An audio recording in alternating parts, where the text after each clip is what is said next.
Hello students, तो आपको याद है कि हम लोगों ने आपसे शॉर्ट में एक क्वेश्चन पूछा था कि ये जो आपको दिख रहा है ये क्या है। ये है हमारा यूनिवर्स। तो यूनिवर्स की हम लोग अगर बात करें तो व्हाट हैपेंस कि हमें जो यूनिवर्स में डिफरेंट स्टार्स दिखाई देते हैं, दे हैव डिफरेंट कलर्स। और जो ये डिफरेंट कलर्स हैं ये क्यों होते हैं, ये मैंने आपसे पूछा था उस शॉर्ट में। तो आज हम बात करने वाले हैं उसी के पीछे के कॉन्सेप्ट की, उसी के पीछे की थ्योरी की। तो भाई यहां पर हमारे पास क्या है कि इनके कलर्स के बारे में अगर हम समझें तो कलर्स की जो थ्योरी है इसको समझने के लिए आप चल सकते हैं वीन्स डिस्प्लेसमेंट लॉ। और सारी कहानी छुपी होती है एक स्टार के टेम्परेचर में। देखिए, ब्लैक बॉडी रेडिएशन का जो कॉन्सेप्ट है वो क्या कहता है, तो हम वीन्स डिस्प्लेसमेंट लॉ की यहां पे बात करेंगे और ब्लैक बॉडी रेडिएशन से उसको आपके रिलेट करते हुए बात करते जाएंगे। तो वीन्स डिस्प्लेसमेंट लॉ में हमारे पास क्या है कि भाई कोई आपके पास एक ब्लैक बॉडी, इसका टोटल रेडिएशन कितना होता है। टोटल रेडिएशन हम निकालते हैं स्टीफन लॉ से, यानी कि sigma e into a into t to the power 4। Black body मानेंगे तो आप एमिसिविटी की वैल्यू 1 रख सकते हैं, राइट। तो अब आपके पास कोई भी बॉडी जो है वो टेम्परेचर पे, किसी भी टेम्परेचर पे इतना टोटल रेडिएशन एमिट करता है। नाउ व्हाट हैपेंस कि आपके पास जो टेम्परेचर है, इस टेम्परेचर को बदलने से क्या हमें ये दिखाई दे रहा है कि इसकी टोटल रेडिएशन बदल जाती है। लेकिन टेम्परेचर के साथ एक कहानी और होती है जिसको बताता है वीन्स डिस्प्लेसमेंट लॉ। तो क्या कहानी होती है उसके लिए हम लिखते हैं इस लॉ को पहले। तो लॉ क्या है? लॉ बताता है लैम्डा एम इंटू टी बराबर constant. Now what is t and what is lambda m, ठीक है। और जो कांस्टेंट है उस कांस्टेंट का नाम होता है b, that is called as Wien's constant, ठीक है। तो वीन्स कांस्टेंट के कुछ वैल्यू होती है जिससे आप लैम्डा के लिए निकाल सकते हैं वाई, या लैम्डा अगर आपको पता है तो आप टेम्परेचर निकाल सकते हैं। कैसे, अभी हम बात करेंगे, ठीक है। जैसे फॉर एग्जांपल कि अगर यहां पे मैं आपसे बात करूं कि what is lambda and what is T, सबसे पहले वो बात कर लेते हैं हम लोग। टी क्या है आपके पास? T is the temperature of the body, जिसकी आप बात करें, जिसकी रेडिएशंस की आप स्टडी करना चाहते हैं, जिसकी स्टडी आप कर रहे हैं। And what is lambda m? Lambda m is the maximum emission wavelength, यानी कि जिस वेवलेंथ के करस्पॉन्डिंग एक स्टार से या एक बॉडी से मैक्सिमम एमिशन हो रहा है, तो वो वाली वेवलेंथ को बोलते हैं हम लैम्डा एम। नाउ इसको और बेटर तरीके से समझने के लिए हम एक कर्व बनाते हैं, रेडिएशन कर्व। तो रेडिएशन कर्व क्या होता है, ध्यान से देखिए जरा एक बार। इस तरह का एक कर्व आता है, lambda, this is E lambda and this is T.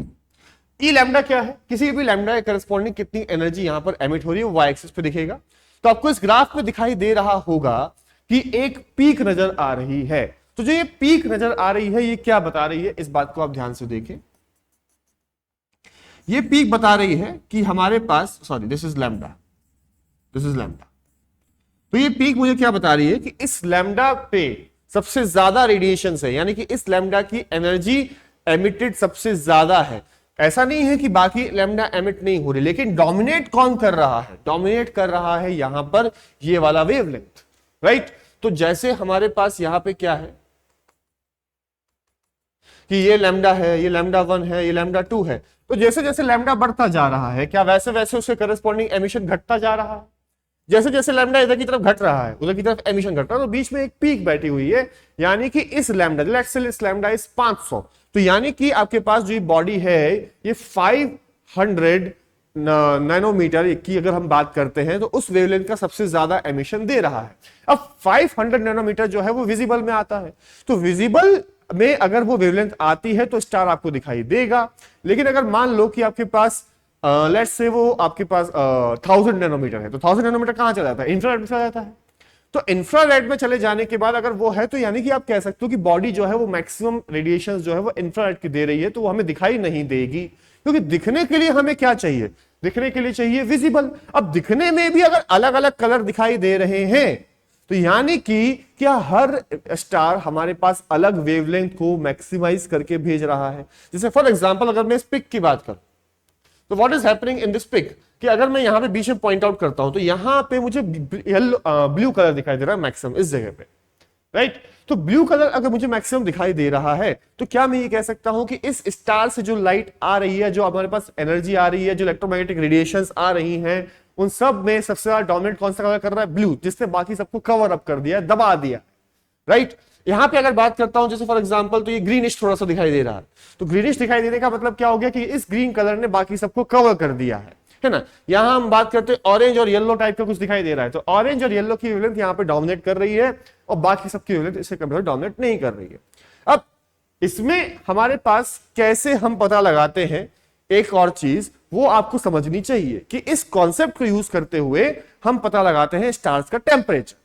आपने देखा होगा कि साइंटिस्ट लोग आजकल नई नई फाउंडेशन निकालते रहते हैं कि भाई वहां पे हमें एक स्टार मिला है, उसका ये नाम रख दिया हमने, है ना, इसका टेम्परेचर इतना है सरफेस का। भाई वो आज तो आपको दिखा है और आज ही आपने उसका टेम्परेचर बता दिया। क्या आप टेम्परेचर मेजर करने के लिए वहां थर्मोमीटर लेकर के गए होंगे? नहीं जा सकते हैं, हाँ या ना? नहीं जा सकते ना भाई। तो भाई आज ही गए और आज ही आ गए, भाई दिखा आपको आज है, क्या वो बहुत बहुत लाइट ईयर्स अवे है? तो अगर इतने दूरी पे आपके पास कोई स्टार है तो क्या आप उसका टेम्परेचर डायरेक्टली नाप सकते हैं? नहीं नाप सकते। तो एक्चुअली क्या होता है, जैसे आप बताते हैं कि सरफेस टेम्परेचर इतना है, तो सरफेस टेम्परेचर नापने के लिए क्या यूज करते हैं हम लोग यूज करते हैं वीन्स डिस्प्लेसमेंट लॉ का लैम्डा m इंटू टी बराबर कांस्टेंट। तो what we are actually measuring for the stars, what we are actually measuring, हम लोग मेजर कर रहे होते हैं स्टार से आने वाली वेवलेंथ को, कि भाई आपके पास कोई स्टार आपको बहुत दूरी पे दिखाई दे रहा है, वहां से कुछ वेवलेंथ आपको मिल रही है, तो जो वेवलेंथ आपको मिल रही है उसमें सबसे ज्यादा पार्ट किसका है? ठीक है, तो वी हैव सच इंस्ट्रूमेंट्स जिससे हम ये पता लगाते हैं कि ये वेवलेंथ कौन सी आ रही है।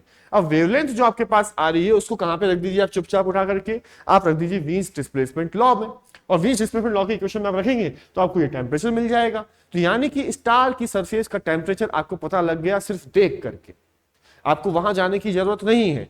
आपने ये भी सुना होगा कि क्या हमें साइंटिस्ट लोग सरफेस ऑफ सन का टेम्परेचर बताते हैं? बिल्कुल बताते हैं। कैसे बताते हैं? क्या वहां पे वो थर्मोमीटर लेकर के गए हैं? नहीं लेकर के गए हैं। तो कैसे बताते हैं? वो बताते हैं इस हिसाब से कि भाई जो सन से रेज आ रही हैं उसमें सबसे ज्यादा पार्टीशन किसका है, तो सबसे ज्यादा पार्टीशन जिसका होगा उसी हिसाब से हम टेम्परेचर को गैस कर पाते हैं कि लगभग इतना टेम्परेचर वहां पे रहा होगा। ठीक है, अब इस टेम्परेचर की बात मैं आपसे थोड़ा सा और आगे करता हूं कि what happens when you buy LED bulbs. क्या आपने एलईडी बल्ब कभी खरीदे हैं कि नहीं खरीदे? बोलिए। तो एलईडी बल्ब अगर आपने नहीं खरीदे हैं और अगर आप नेक्स्ट टाइम खरीद रहे हैं तो प्लीज उस पर एक बार मार्किंग देखिएगा। If you buying a white colour LED bulb तो वहां पे लिखा होगा आपके पास क्या, वहां पे लिखा होगा टेम्परेचर। टेम्परेचर लिखा होता है 6500 केल्विन। तो 6500 केल्विन जो व्हाइट कलर के बल्ब होते हैं, कई जगह पे कुछ और भी मार्किंग होती है, उसका भी मैं डिस्कशन करूंगा अभी। तो 6500 केल्विन हमें क्या बताता है कि भाई अगर आप उस टेम्परेचर के करस्पॉन्डिंग वेवलेंथ देखेंगे तो आपको ये वेवलेंथ ही बल्ब एमिट करके देगा।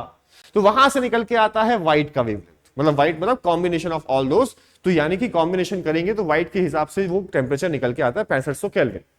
अब अगर कई बार ऐसा भी होता है कि भाई नहीं मुझे प्योर व्हाइट लाइट नहीं चाहिए, तो उसके लिए क्या होता है अलग अलग मार्क्स बनाई गई है इसी के हिसाब से। जैसे फॉर एग्जांपल अगर मैं बात करूं 6000 केल्विन भी काफी चलता है, और कई लोगों को येलो लाइट पसंद होती है, उनको पसंद होता है कि नहीं मैं तो येलो लाइट में बैठ के पढ़ूंगा। तो येलो लाइट में बैठ के अगर मैं पढ़ूंगा तो व्हाट हैपेंस, तो येलो लाइट में एक्चुअली क्या होता है कि हमें कई बार अच्छा लगता है। ठीक है, वी फील गुड। क्यों लगता है उसके लिए आपके पास हम एक शॉर्ट और डिस्कस करने वाले हैं। ठीक है, तो वो भी आप जरूर देखिएगा। तो येलो लाइट में एक्चुअली क्या होता है कि टेम्परेचर होता है, द टेम्परेचर इज 4300 केल्विन के नियर अबाउट।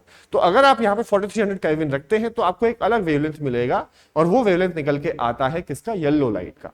तो जो आप कभी भी बल्ब्स को अगर देखें दोस्त, तो उसमें एक चीज हमेशा नोट करिएगा, टेम्परेचर। वो टेम्परेचर ही बताता है कि ये बल्ब कौन सी कलर की लाइट को मैक्सिमम एमिट करेगा। बात समझ में आ रही है? ठीक है, अब हम बात करते हैं एक और चीज की इसी में, कि आपके पास किसी टेम्परेचर पे अगर ये कर्व है तो what happens when the temperature of the star further increases और डिक्रीजेस, और द बॉडी का टेम्परेचर जो है वो फर्दर इंक्रीज या डिक्रीज कर जाता है। तो what happens is very simple, कि आपके पास अगर मैं टेम्परेचर बढ़ा दूं तो क्या टेम्परेचर बढ़ाने से ओवरऑल रेडिएशन बढ़ेगी? तो ओवरऑल रेडिएशन बढ़ती है तो क्या होता है कि ग्राफ पूरा का पूरा ऊपर शिफ्ट होता है। लेकिन एक शिफ्ट मिलता है हमें इस तरह का पीक में भी। यानी कि जो पीक है टेम्परेचर बढ़ाने के साथ, ये पीक वहीं की वहीं नहीं रहती है, ये पीक वहां से थोड़ी सी पीछे की तरफ यानी कि लोअर वेवलेंथ की तरफ शिफ्ट करती है, जो हमें ये वीन्स डिस्प्लेसमेंट लॉ बहुत क्लियरली बताता है। क्या बताता है कि lambda m is inversely proportional to t. That is कि अगर आपके पास टेम्परेचर बढ़ता है तो टेम्परेचर बढ़ने के साथ जो वेवलेंथ है जिसके करस्पॉन्डिंग मैक्सिमम एमिशन हो रहा है, वो एमिशन आपके पास लैम्डा जो है वो और कम होती चली जाएगी, यानी कि it will shift towards the smaller wavelengths. ठीक है, तो क्या आपको ये जानकारी अच्छी लगी है? और अच्छी लगी है तो प्लीज सभी लोगों के साथ आपके ग्रुप में शेयर कीजिएगा, और आगे की जानकारी और भी ऐसे ऐसे जानने के लिए प्लीज चैनल को आप सब्सक्राइब कर सकते हैं। Thank you.